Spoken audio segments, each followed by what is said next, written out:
I'm Tika Strausberg, your host of the Strausberg Report, and my guest today is David Ubeda. He is the author of Don't Give Up, 5 Keys to Help Get You Through Life's Holding Patterns. And this is the cover of this awesome book. And Mr. Ubeda, you were here last year. Yes. And you've racked up quite a book here. Thank you. Right? Tell me something about why did you write the book? Did you get into one of your life's holding patterns that caused you to write this? Absolutely. Ultimately, my goal for the book is to place into people's hands practical disciplines that, if applied, can really help provide that breakthrough from a holding pattern in their life. Well, what do you mean a holding pattern? Great question. A holding pattern, the best way I can define it is it's an unplanned, unresolved life event. That's what a holding pattern is. Okay. Perhaps like the death of my husband. Totally unplanned. Yes, and I saw that on your video. What a moving story you have.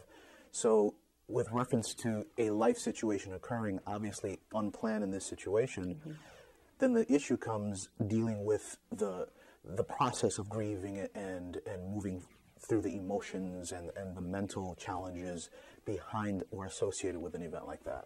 Well, there are a lot of life holding patterns, as you call it. Yes. Like you could lose a job, you can Absolutely. lose a child. Absolutely. There are a lot of things. I mean, how do you get out of these holding patterns? Well, in 2009, that's a great question. In 2009, I actually found myself, and I'm sure many people who are watching the show today can relate to unemployment, to divorce, foreclosure, health issues. And unfortunately, at that time, I went through all of those things at the same time. Oh, wow. So, needless to say, during that time, my life was put on hold. It was everything I was working towards at the time really was stopped because I had no idea what to do next. So the rug was just snatched out of you overnight? Absolutely. I mean, think about it. One of those is life-changing, but to have 4 of those at the same time kind of smacked me across the head at that point was extremely, extremely difficult. I mean, during that season of time, literally, I felt like giving up. I felt like a failure. I really had no direction. I had more questions than answers. It was just an extremely difficult time. So the purpose of this book is to share with people who may find themselves in a holding pattern similar to those, or perhaps a different type of holding pattern, meaning that their life is on hold. They seem to be waiting for things to change. This book provides 5 specific keys, disciplines, if you will, that I used, that I applied into my life, thus providing me with a breakthrough for each and every one of those holding patterns. So you had 4 holding patterns. Divorce? Yes. Sickness? Health issues, absolutely. Third? Foreclosure, losing my home, and unemployment, all at the same time. My God. Yeah. So did you have to go see a psychiatrist? Well, some say that I still need to, but I did at that time. I did see a counselor just to help me process some of this information, and needless to say, it's a process that, I mean, you never arrive. You're constantly becoming. You're constantly changing. You're constantly growing as an individual. And if I did not, for example, key number 1, if I did not apply the first key, which is intentional vision, the principle, kind of like the founding first step, if I did not apply it, I don't know where I'd be at this point. But gratefully, thankfully, I was able to apply it into my life and then see the results of it. So the first key is intentional vision. Intentional vision. Intentional vision is when a person consciously decides to create a new picture of their life by utilizing their God-given superpower, their imagination. So you use that to do what? To get out of level 1? For example, let's say you're in a situation such as unemployment. Day 1 to, say, day 300, because we don't know necessarily how many days it'll take for that person to resolve that situation. For example, getting a new job or starting a new company. So this book is designed to meet that time frame in between. So the first key, intentional vision, what you want to do is start practicing and envisioning what you want to see. What type of position do you want to see yourself in? most people hate their jobs. Matter of fact, I believe statistically 9 out of 10 people hate their jobs because it's not that they hate their jobs necessarily. I believe it's because it's robbing them of what they truly want, which is time, which is freedom. So intentional vision, if you were to start to incorporate and practice and create a new picture of what you want to see yourself becoming by utilizing your imagination, again, your superpower, things will then start to change for you. Because what happens is we blame our environment, we blame our families, we blame life for handing us, all these difficulties, and then we're stuck with an image in our mind. We're never going to get anyplace. This is what failure image. The failure image. We're never going to become anything because of what we're surrounded by. But the powerful and beautiful thing about our superpower, our imagination, is that we can create that new picture in our mind despite what is currently surrounding us. That's what I love about our superpower. And you did that. Absolutely. That was the first thing that was instrumental. For example, going through those 4 situations, really I had no other place to go, no other direction but up.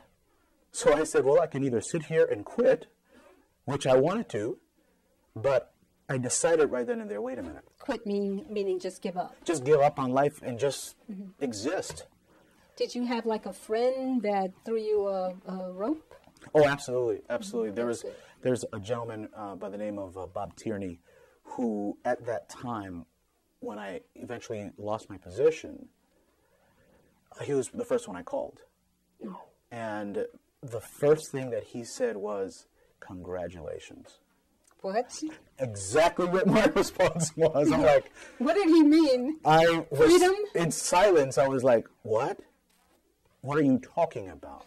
But he was so enthusiastic and so happy for me. It was as if I won the lottery. Because then this is what he said. He said, David, now you can live life on your terms. Freedom. Freedom. And that's when he said, basically he said, David, if you do what I tell you, you'll never have to look for another job again. That was the kind of advice that he gave me. See, sometimes God lets things happen for a reason. I totally believe that everything that happens in our life is for a reason. Now, here's the thing. I firmly believe this, and that is this. We are where we are in our lives right now because of who we are. Yes. But if we want to get somewhere else, we have to change something. So if that's the goal, if we're not happy where we are, something needs to be adjusted. It could be a small tweak. It could be a complete overhaul of a change. It could mean getting rid of certain friends. Yes. Getting out of your existing environment. The first key, though, is to start envisioning, hey, what do I want out of my life? What do I want to see myself as? What did you want to see yourself? Well, I certainly didn't want to see myself unemployed. That was one. I didn't want to see myself losing my house. I wanted to have my own house, which I do now. I'm not unemployed. I started my own business at that time. As a result of this situation, I always say that holding patterns are incubators to discover your greatness. Yes, absolutely. Because there is no other situation I know, such as adversity, which is contained in a holding pattern, that can really push you and help you discover who you really can be. Now, at that time, you don't really feel like you can do anything. Right. You feel weak. Feel like a failure. Having more questions than answers, frustrated. Why me? Why me? Feeling sorry for myself. But at some point, you've got to shake that off and really intentionally. That's why the name of my book is 5 Keys. Why key number 1 is called intentional vision. Because vision doesn't happen accidentally. It is intentional. It is something that we can practice, that we can develop and become really good at. Now, did you lose your job because someone was jealous of you or you were a threat to someone? In hindsight, I've had this conversation. I've asked myself this question many times. Thank you, Jinta. So I think ultimately what happened was because of the other areas of my life that I was struggling in, my job suffered. And I wasn't necessarily making the best choices. So instead of me blaming somebody else, it was my boss. He didn't like the shirt I wore that day, that kind of thing. Or whatever the case is, pointing the finger, I owned it. And I said, you know what? chances are that my performance suffered because I really wasn't giving my best effort because of so many things that were happening. I was juggling so many issues at that time. Okay. So what is key number 2? Key number 2 is intentional faith. Intentional faith. And how did explain? Give me a definition of your definition of intentional faith. What does that mean? Well, I'll share with you an example. When my dad was reading this particular chapter, he called me and sounded so puzzled over the phone. And I'm like, Dad, are you okay? And he said, son, you just opened my eyes to something. It was as if he had an epiphany. And he said, I didn't know that faith was intentional, that you could actually choose to have faith. And I said, yes. He goes, I thought it was just something you had. No, it's not something you just have. It's a decision. It's a choice. That's why we can develop our faith. That's why over time our faith increases in strength, because it's by choice. So again, intentional faith is intentionally deciding that you are going to act upon the new image that you've just created through your imagination. And key number 3? Key number 3 is intentional growth. Intentional growth is really one of my favorite keys. I mean, I love all 5, and all 5 of them were really instrumental with relation to me breaking through these holding patterns. But intentional growth, as an educator, myself, I taught at the university level, I really, really hold this one close to my heart, because most people, there's a term that I used to use when I taught, and that is most people are comfortable being functionally literate, which means that they're just going to know enough to get by. They're not necessarily interested in learning anymore. They don't want to rock the boat. They don't want to be perceived as smarter or dumber than anyone else. They're going the status quo. I just want to be functionally literate, stay in my zone. Leave me alone. Leave me alone. But one of the keys to the breakthrough intentional growth really opened my eyes to the fact that, again, I am where I am because of who I am, because of what I've become.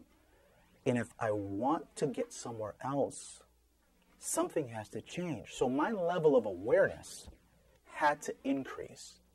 Thus, finishing a master's degree and having only 1 year left to finish my doctorate degree in education. So formal education is fantastic. I strongly encourage everyone to pursue formal education. However, self-development is just as important. So as a person, I have to be committed to growing myself as a person. Again, intentionally growing myself. Okay, now, you are from Chicago, right? I am from Chicago. Which side of town?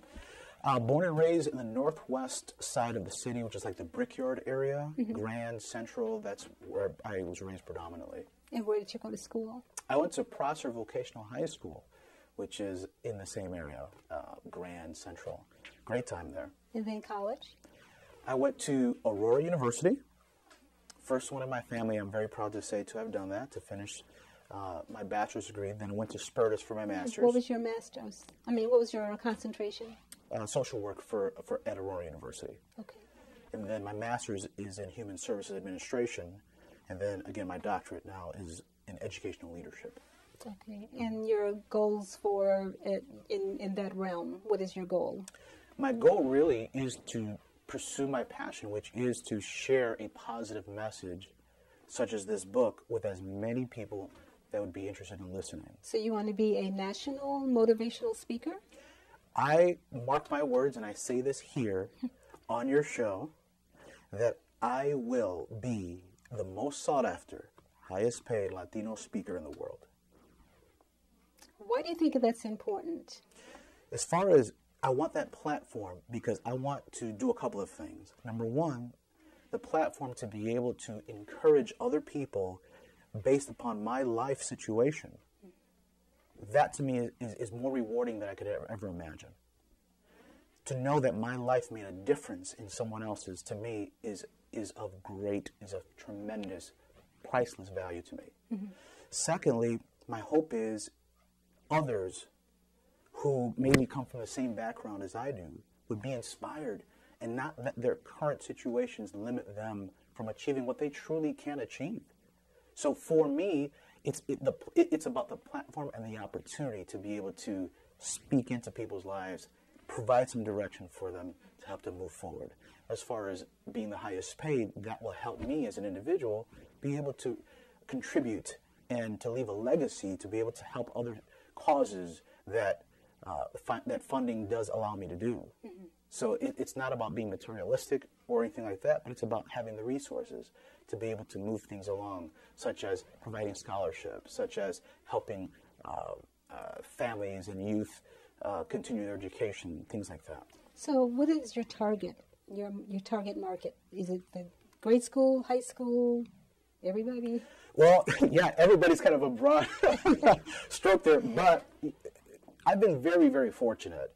I've been invited to speak at, schools, assemblies. I've been invited to speak at in arenas, things like that, on television before. Mm-hmm. In fact, in July, I'll be on another major international television show as well. So I've just been very, very fortunate that I'm able to customize a message that's needed for that particular event. Mm-hmm. So ultimately, I'm known in speaking circles for just being able to communicate very honestly. I like to inject humor whenever I speak because life is short. I mean, you got to laugh it up as much as you can. And then ultimately, I've been told several times that I seem to make the difficult things easy to understand. That's important, too. Mm-hmm. Now, were you always a good speaker, or did you just come into this in your adulthood? No, it's something that you practice. I know you as a journalist, you got really great through practice and by getting better, by elevating your level of awareness on how to do that, mm-hmm. by growing. Mm-hmm. And so my dad really was my role model. My dad, I grew up watching him teach in Sunday school and different classes over the years since I can remember. And then one day they hand me what is the name of the pointer? Back then they were metal. Now they're little red dots. But they handed me the metal pointer to teach a class. I was like 13, 14 years old. So I started very, very young teaching Sunday school classes. Mm. And so that was really my introduction to knowing the difference, the responsibility associated with being able to speak into someone's life. Mm-hmm. And to this day, I don't take that responsibility, that privilege lightly.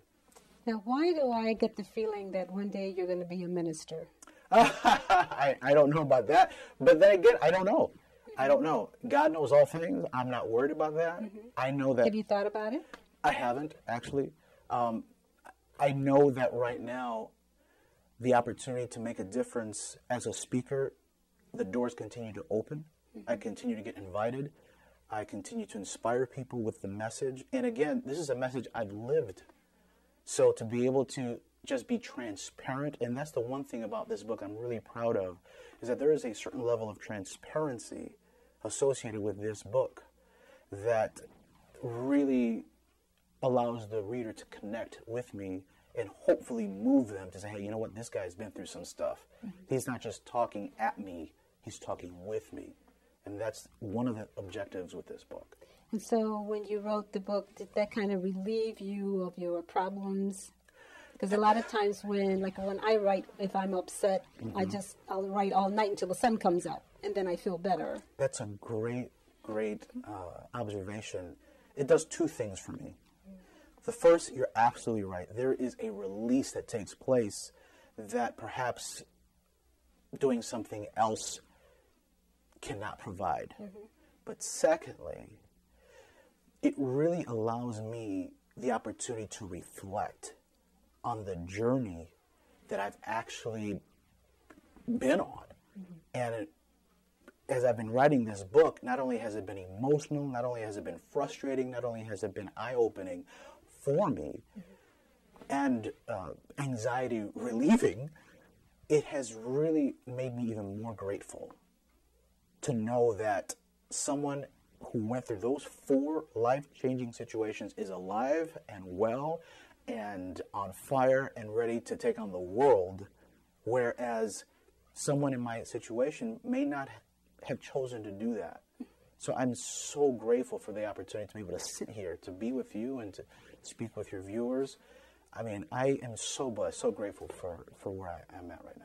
So now, what is the fourth key? Fourth key is intentional failure. Intentional failure. Come on. Who wants to fail? Exactly. Now, what I love about this book is that I'm introducing, again, practical disciplines, but I'm also going to shake the norm a little bit. Mm-hmm. And so, for example, the word failure by itself already has some deep feelings of disappointment associated with it. Like you just said, who wants to fail? Right. But Chinta, I do. And I'm going to tell you why.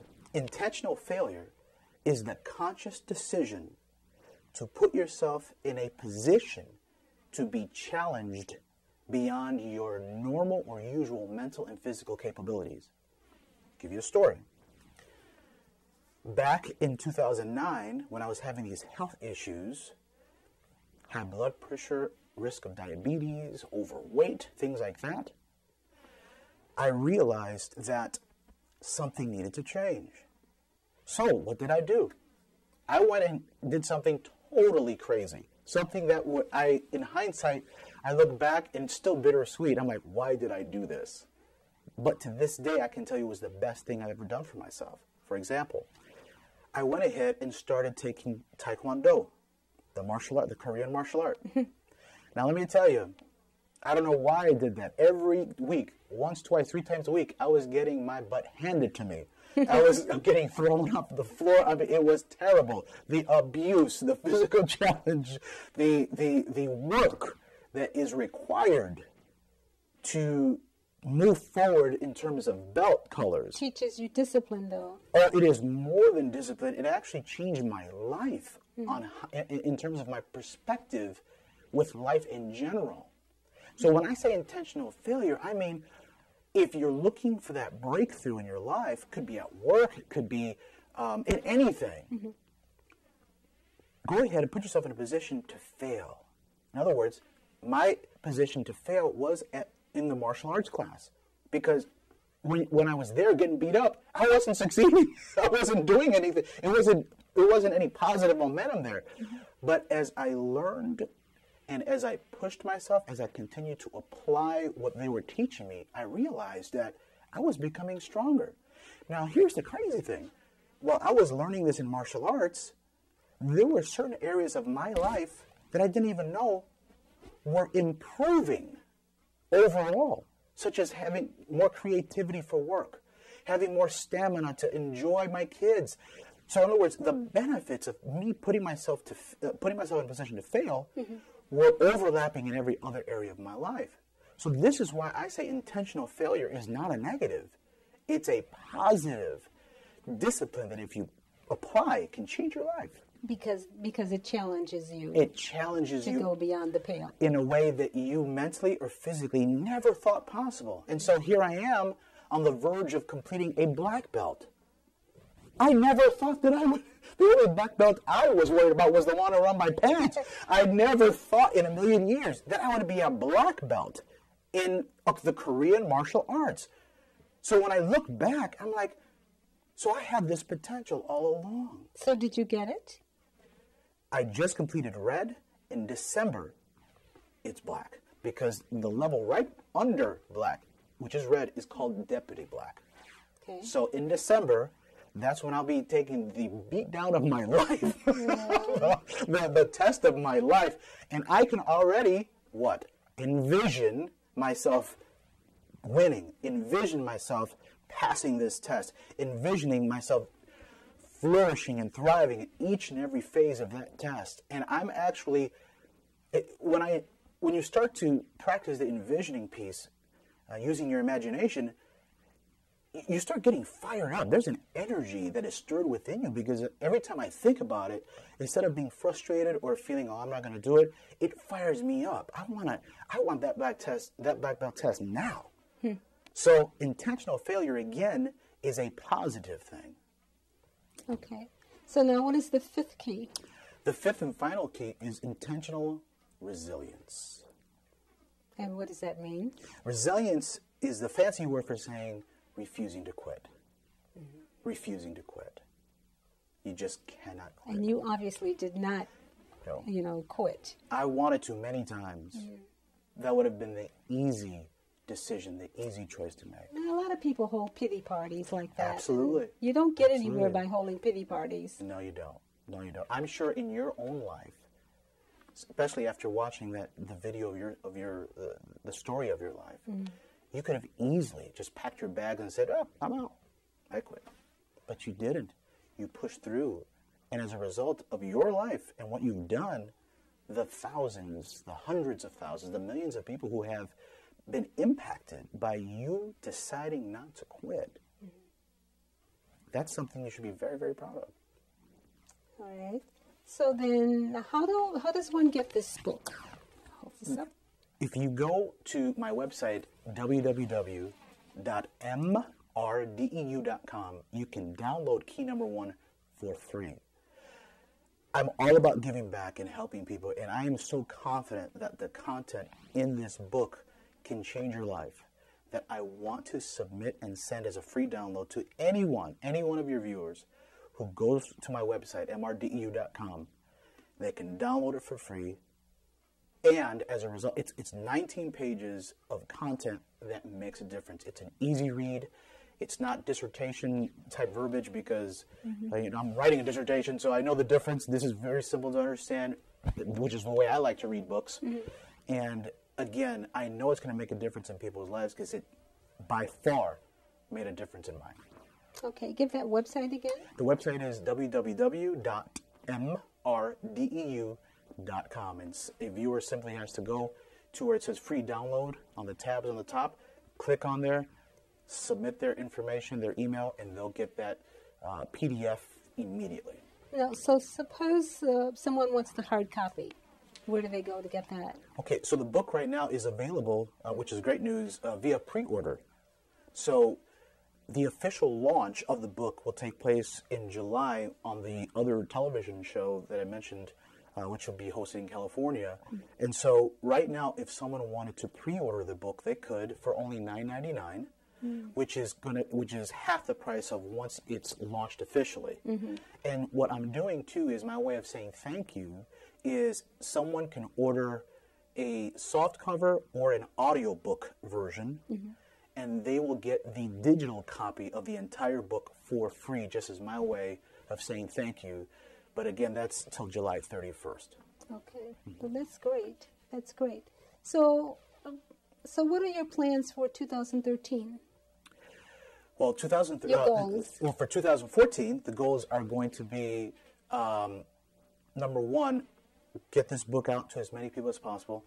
From July on, I have several speaking engagements, and if anyone else who's watching this show wants to invite me to speak at their next event, they can simply go onto my website, mrdeu.com, and do that. You said that too fast? mrdeu.com. Okay. And they can go ahead and log in their information, and we can schedule it accordingly.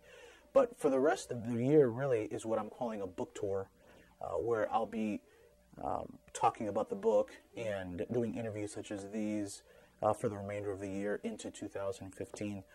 Are you going to be talking to high school students? I'll be speaking to whoever invites me to come. So if it's a high school, if it's a grammar school, if it's a faculty meeting, if it's a meeting held in their garage, it doesn't matter to me.